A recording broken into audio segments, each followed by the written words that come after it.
आपको पता है बॉलीवुड के किंग खान शाहरुख खान ने एक बार कहा था कि उनके लिए सबसे बड़ी लड़ाई अपना वजन काबू में रखना है। हाँ, मैंने भी सुना था। और उधर हॉलीवुड के थॉर क्रिस हेम्सवर्थ, उन्होंने भी बताया कि फिल्मों के लिए वो जो वजन घटाते बढ़ाते हैं उनकी सेहत के लिए कितना मुश्किल रहा है। बिल्कुल। तो सोचिए, अगर इतने बड़े सितारे जिनके पास सब कुछ है वो इससे जूझ रहे हैं, तो हम आप जैसे आम लोगों की क्या कहानी होगी। सही बात है। खासकर भारत में, जहाँ मतलब शादियों में प्लेटें भर लेना और फिर कहना यार पेट है कि गुब्बारा, ये तो आम बात है। हाँ, बिल्कुल, वो तो कल्चर का हिस्सा सा बन गया है। पर सच ये है कि मामला सिर्फ ज्यादा खाने का नहीं है ना। आजकल वजन बढ़ने और मोटापे के पीछे वो हार्मोन्स, बढ़ता हुआ स्ट्रेस और हमारी जो ये लाइफस्टाइल बदल गई है, कई छुपे हुए कारण हैं। एग्जैक्टली, कहानी काफी गहरी है। तो चलिए आज इसी गुत्थी को थोड़ा सुलझाते हैं, समझते हैं कि ये वजन बढ़ने की असली जड़ें कहाँ तक फैली हुई हैं। बिल्कुल, इस पे बात करना बहुत जरूरी है। तो इस गहरी बातचीत के लिए हमने कई तरह की जानकारी देखी है। मेडिकल रिसर्च पेपर्स हैं, जैसे हार्वर्ड मेडिकल स्कूल और इंडियन जर्नल ऑफ एंडोक्रिनोलॉजी की स्टडीज। हाँ, काफी अच्छी रिसर्च है इन पर। और WHO, अमेरिकन हार्ट एसोसिएशन की रिपोर्ट्स पढ़ी हैं, ICMR के आंकड़े देखे हैं और साथ ही एक्सपर्ट्स की राय और कुछ जाने माने लोगों के अपने अनुभव भी शामिल किए हैं। कोशिश यही है कि इस मुद्दे को हर एंगल से समझें। बहुत अच्छा। तो शुरू कहाँ से करें? अच्छा, तो शुरुआत वहीं से करते हैं जो सबसे पहले दिखता है, खाना। दावतों में, पार्टियों में, रोजमर्रा में भी खाना तो हमारी जिंदगी का सेंटर पॉइंट है। हाँ, वो तो है। लेकिन क्या वजन बढ़ने का मीटर सिर्फ खाने की क्वांटिटी से ही ऊपर नीचे होता है या कुछ और भी है? देखिए, खाना तो यकीनन एक बड़ा हिस्सा है, लेकिन अकेली वजह नहीं है। आजकल की जिंदगी में कई ऐसी चीजें हैं जो चुपके से हमारे वजन पर असर डाल रही हैं। जैसे सबसे पहले बात करते हैं ये जो जंक और पैकेट वाला खाना है। हाँ, चिप्स, बिस्किट, कोल्ड ड्रिंक्स। बिल्कुल। हार्वर्ड मेडिकल स्कूल की एक रिसर्च बताती है कि ये सब चीजें हमारे शरीर के इंसुलिन हार्मोन को डिस्टर्ब कर देती हैं। इंसुलिन, अरे ये तो वो शुगर कंट्रोल करने वाला हार्मोन है ना। इसका वजन से क्या लेना देना? बिल्कुल, इंसुलिन का मेन काम शुगर मैनेज करना है, लेकिन जब हम लगातार ये प्रोसेस्ड खाना खाते हैं ना, हाँ, तो इंसुलिन का बैलेंस बिगड़ जाता है और नतीजा शरीर एनर्जी इस्तेमाल करने के बजाय फैट यानी चर्बी जमा करना शुरू कर देता है। ओ मतलब वो छोटा सा समोसा या कोल्ड ड्रिंक जो लगता है हार्मलेस है, हाँ, वो अंदर ही अंदर गड़बड़ कर रहा होता है। हाँ। बॉडी को फैट स्टोर करने का सिग्नल दे रहा है। एग्जैक्टली, स्वाद के चक्कर में सेहत का पूरा सिस्टम हिल जाता है। समझ गई, ये तो बड़ा पेंच है। अच्छा, और दूसरा बड़ा कारण आजकल स्ट्रेस बहुत सुनने में आता है। बिल्कुल सही पकड़ा आपने, तनाव यानी स्ट्रेस। आजकल की भागदौड़ भरी जिंदगी में टेंशन किसे नहीं है, नौकरी की, घर की, पैसों की, लिस्ट लंबी है। हाँ, वो तो है। और जब हम तनाव में होते हैं तो बॉडी एक हार्मोन रिलीज करती है, कॉर्टिसोल, स्ट्रेस हार्मोन। हाँ, वही। और मजे की बात यह है कि रिसर्च ये बताती है कि कॉर्टिसोल खास तौर पर पेट के आसपास चर्बी जमा करने में मदद करता है। क्या बात कर रहे हैं? हाँ, जिसे हम आम भाषा में तोंद या बेली फैट कहते हैं ना। अरे मतलब स्ट्रेस सिर्फ दिमाग पर ही नहीं, पेट पर भी भारी पड़ता है। बिल्कुल, ये सीधा कनेक्शन है। और कोई हार्मोनल गड़बड़ भी होती है क्या जिसका असर वजन पर पड़े? हाँ, थायराइड, इसका रोल भी बहुत अहम है। इंडियन जर्नल ऑफ एंडोक्रिनोलॉजी की एक रिपोर्ट कहती है कि जिन लोगों को हाइपोथायरॉयडिज्म होता है, मतलब जब थायराइड ग्लैंड कम काम करता है। हाँ, जब वो जरूरत से कम हार्मोन बनाता है, तो उनमें से करीब 70% लोगों को वजन बढ़ने की शिकायत होती है या उनका वजन कम ही नहीं होता। 70%? हाँ, ये तो बहुत ज्यादा है। हाँ, क्योंकि थायराइड हार्मोन हमारे मेटाबॉलिज्म को कंट्रोल करता है, मतलब शरीर की खाना पचाकर एनर्जी बनाने की रफ्तार। अच्छा, तो जब ये हार्मोन कम होता है, मेटाबॉलिज्म धीमा पड़ जाता है और वजन बढ़ना आसान हो जाता है। ठीक है, तो हार्मोन्स का खेल भी समझ आ गया, मतलब जंक फूड, स्ट्रेस, थायराइड। लेकिन एक चीज जो हम सब महसूस करते हैं, आजकल वो हिलना डुलना बहुत कम हो गया है। बिल्कुल। पहले लोग पैदल चलते थे, बच्चे बाहर खेलते थे, अब तो गाड़ी, बाइक, स्क्रीन टाइम, इसका कितना असर पड़ता है? बहुत ज्यादा। विश्व स्वास्थ्य संगठन WHO की एक रिपोर्ट तो चौंकाने वाली है। वो कहती है कि भारत में करीब 35% एडल्ट्स, मतलब बड़े लोग, शारीरिक रूप से बिल्कुल एक्टिव नहीं है। 35%? ये तो बहुत बड़ा नंबर है ना?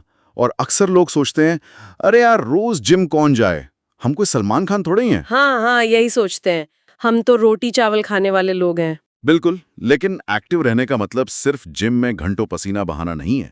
इसका मतलब है रोजमर्रा की जिंदगी में चलते फिरते रहना। जैसे लिफ्ट की जगह सीढ़ियां लेना, पास की दुकान तक पैदल चले जाना, बच्चों के साथ थोड़ा खेल लेना।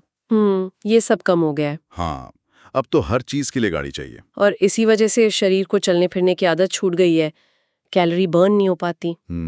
तो मामला सिर्फ ज्यादा खाने का नहीं है, गलत खाना, तनाव, हार्मोन्स और कम हिलना डुलना, पूरी जीवन शैली ही मतलब एग्जैक्टली गड़बड़ हो गई है। तो जब प्रॉब्लम इतनी गहरी और इतनी आम है, तो क्या इसके समाधान भी उतने ही मुश्किल हैं?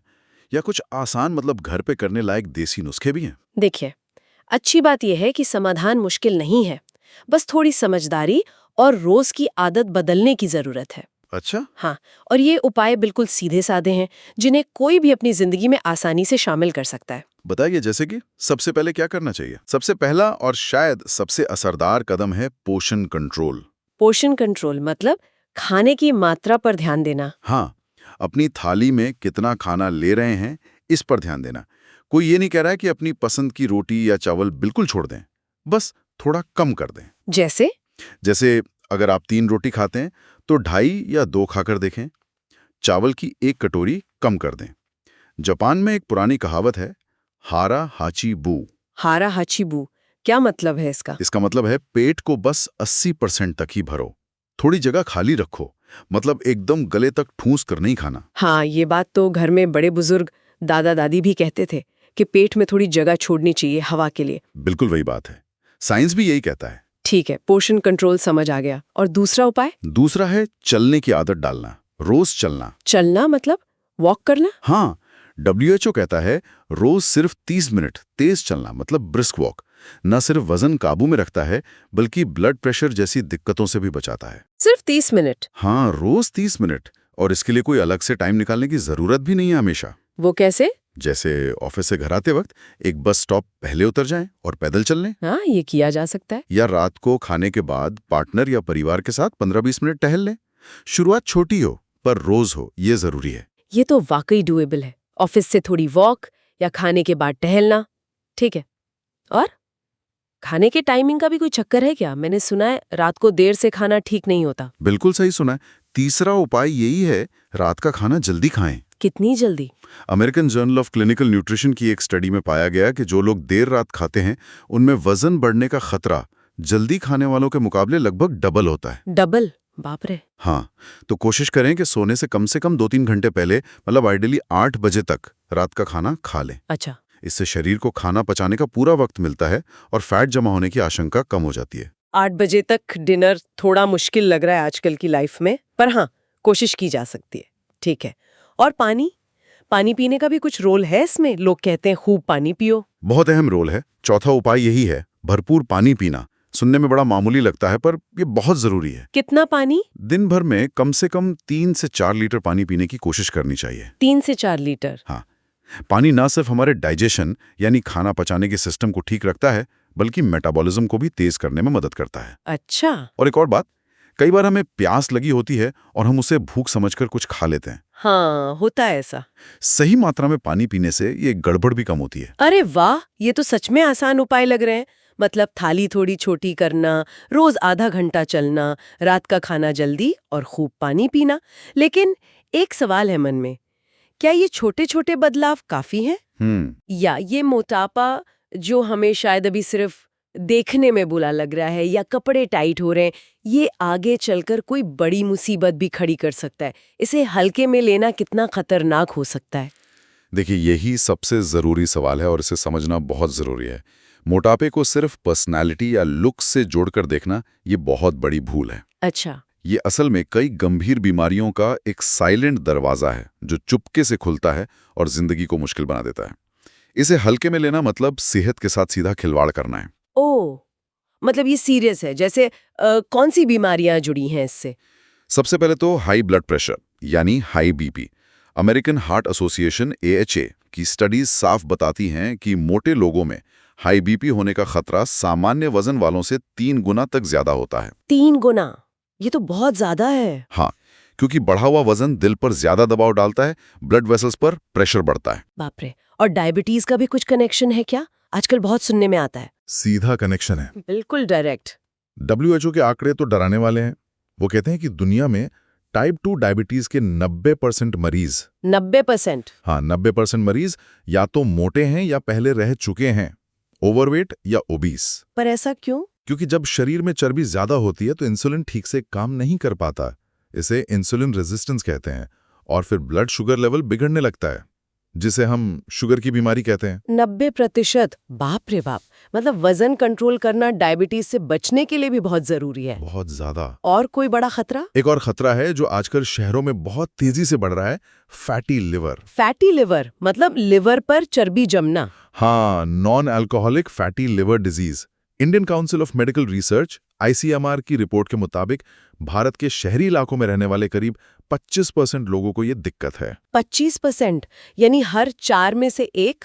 हाँ, और इसका बड़ा कारण मोटापा ही है। अगर इसे कंट्रोल ना किया जाए तो ये आगे चलकर लिवर सिरोसिस या लिवर फेलियर जैसी गंभीर प्रॉब्लम भी पैदा कर सकता है। High BP, diabetes, fatty liver, ये तो वाकई गंभीर बातें हैं। मतलब ये वजन का बढ़ना सिर्फ कपड़ों के साइज का मसला नहीं है, ये तो अंदर ही अंदर सेहत को खोखला कर सकता है। बिल्कुल, ये एक सीरियस हेल्थ इशू है। और क्या ये लड़ाई सिर्फ हम जैसे आम आदमी की है या बड़े बड़े नाम वाले लोग, सेलिब्रिटीज, वो भी इससे गुजरे हैं? बिल्कुल, ये एक ऐसी लड़ाई है जो किसी को भी लड़नी पड़ सकती है, चाहे उसके पास कितना भी पैसा हो, कितनी भी शोहरत हो या कितने भी साधन क्यों ना हो। कई जाने माने लोगों ने खुलकर अपने अनुभव बांटे हैं। अच्छा, जैसे कौन? कुछ उदाहरण देंगे? जैसे सदी के महानायक अमिताभ बच्चन जी, उन्होंने खुद अपने ब्लॉग पर लिखा है कि कैसे वजन के उतार चढ़ाव ने उनकी जो पुरानी लिवर की समस्या थी उसे और मुश्किल बना दिया था। हाँ, ये तो मैंने भी पढ़ा था कहीं। वो अपनी सेहत का कितना ध्यान रखते हैं ये हम सब जानते हैं, फिर भी ये चुनौती उनके सामने आई। हाँ, और कोई अपने प्रधानमंत्री नरेंद्र मोदी जी को ही देख लीजिए। उन्होंने कई मौकों पर बताया है कि ये कैसे योग और एक अनुशासित दिनचर्या मतलब डिसिप्लिन्ड रूटीन से उन्होंने अपना वजन और सेहत मेंटेन की है। हाँ, वो तो बहुत फिट लगते हैं। वो मन की बात में भी अक्सर स्वस्थ जीवन शैली, हेल्दी लाइफस्टाइल पर जोर देते हैं। ये दिखाता है कि अनुशासन कितना जरूरी है, चाहे आप कोई भी हो। सही बात है, अनुशासन तो चाहिए। और विदेशों में कोई ऐसा उदाहरण? अमेरिका की बहुत मशहूर टीवी होस्ट हैं ओपरा विनफ्रे। हाँ, ओपरा। उन्होंने तो सालों तक पब्लिक में अपनी वेट लॉस जर्नी शेयर की है। उन्होंने कई बार खुले तौर पर कहा है कि वजन उनकी जिंदगी का सबसे बड़ा संघर्ष रहा है। मतलब सालों साल उन्होंने स्ट्रगल किया है। अच्छा, ओपरा विनफ्रे भी? हाँ, तो इससे पता चलता है कि ये कितनी कॉमन और कितनी मुश्किल लड़ाई हो सकती है सबके लिए। ये सारे उदाहरण वाकई सोचने पर मजबूर करते हैं। मतलब पैसा, पावर, दुनिया भर के डॉक्टर, कुछ भी गारंटी नहीं है कि वजन कंट्रोल में रहेगा। आखिर में लड़ाई खुद ही लड़नी पड़ती है। अनुशासन रखना पड़ता है। बिल्कुल, सेल्फ कंट्रोल और कंसिस्टेंसी बहुत जरूरी है। तो शायद हम जैसे आम लोगों के लिए ये छोटे छोटे देसी उपाय और भी ज्यादा मायने रखते हैं, क्योंकि हमारे पास शायद उतने साधन न हो जितने बड़े लोगों के पास होते हैं। सही कहा आपने, ये सरल उपाय ही सबसे कारगर साबित हो सकते हैं। दोस्त, एक बात गांठ बांध लीजिए, मोटापा या बढ़ा हुआ वजन ये कोई शर्म की बात नहीं है, बिल्कुल नहीं। ये एक मेडिकल कंडीशन हो सकती है, लाइफस्टाइल का नतीजा हो सकता है, कई कारण हो सकते हैं। हाँ, इसमें शर्मिंदा होने वाली कोई बात नहीं। लेकिन इसे नजरअंदाज करना या अरे चलता है वाला एटीट्यूड रखना, ये सबसे बड़ी गलती हो सकती है। आज जो वो एक एक्स्ट्रा प्लेट मिठाई या वो तला हुआ समोसा मजेदार लग रहा है ना, कल वही डायबिटीज की गोली या बीपी की महंगी दवा बन सकता है। ये कड़वा सच है। और सबसे जरूरी बात, अपने परिवार के बारे में सोचिए। अपने बच्चों के लिए, अपने बूढ़े माँ बाप के लिए, अपने जीवन साथी के लिए। आपका सेहतमंद रहना, उनके साथ ज्यादा वक्त बिताना उनके लिए सबसे कीमती तोहफा है ना? बिल्कुल, इससे बड़ा तोहफा और क्या हो सकता है? उनकी मुस्कान, उनकी खुशी कहीं ना कहीं आपकी अच्छी सेहत से जुड़ी है। बिल्कुल जुड़ी है। तो क्यों ना आज एक छोटा सा कदम उठाएं खुद के लिए और उन सबके लिए जिनसे आप प्यार करते हैं। चलिए अगले 10 दिन का एक छोटा सा चैलेंज लेते हैं, क्या कहते हैं? हाँ, बिल्कुल चैलेंज लेना चाहिए। बस 3 छोटी चीजें करने की कोशिश करनी है अगले 10 दिन। बताइए, क्या है वो 3 चीजें? पहला, रात का खाना सोने से कम 2-3 घंटे पहले, कोशिश करें 8 बजे तक खा लें। ठीक है, पहला नियम जल्दी डिनर। दूसरा, रोज कम से कम 30 मिनट टहलें, सुबह, शाम, दोपहर, जब टाइम मिले बस चलना है। ओके, दूसरा 30 मिनट वॉक। और तीसरा, अपनी हर थाली में जानबूझकर थोड़ा सा खाना कम लें, अंदाजन 20% कम। तीसरा, पोर्शन कंट्रोल, थोड़ा कम खाना। हाँ, बस ये 3 चीजें, सिर्फ 10 दिन। देखिए कैसा महसूस होता है। क्या शरीर थोड़ा हल्का लगता है? क्या एनर्जी बढ़ी हुई लगती है? छोटा सा एक्सपेरिमेंट है। बहुत अच्छा चैलेंज है, सबको ट्राई करना चाहिए। और हाँ, अगर आपको लगता है कि ये चर्चा किसी के काम आ सकती है, तो इसे अपने दोस्तों, अपने परिवार वालों के साथ जरूर शेयर करें। हाँ, जानकारी बांटने से बढ़ती है। क्या पता आपका एक शेयर किसी अपने को आने वाली किसी बड़ी स्वास्थ्य परेशानी से बचा ले। शायद उनका अगला महंगा इंजेक्शन आपके एक शेयर से बच जाए। ये बहुत जरूरी बात कही आपने, शेयर करना चाहिए। और अंत में मैं बस एक विचार जोड़ना चाहूंगा। आज हमने समझा कि वजन का मैनेजमेंट सिर्फ विल पावर या इच्छा शक्ति का खेल नहीं है। हमारी बायोलॉजी, हमारे हार्मोन्स, हमारा स्ट्रेस लेवल, हमारी सालों की आदतें, ये सब इसमें शामिल हैं। ये जानना बहुत जरूरी है। हाँ, ये जानना जरूरी है, लेकिन जानने से ज्यादा जरूरी है करना।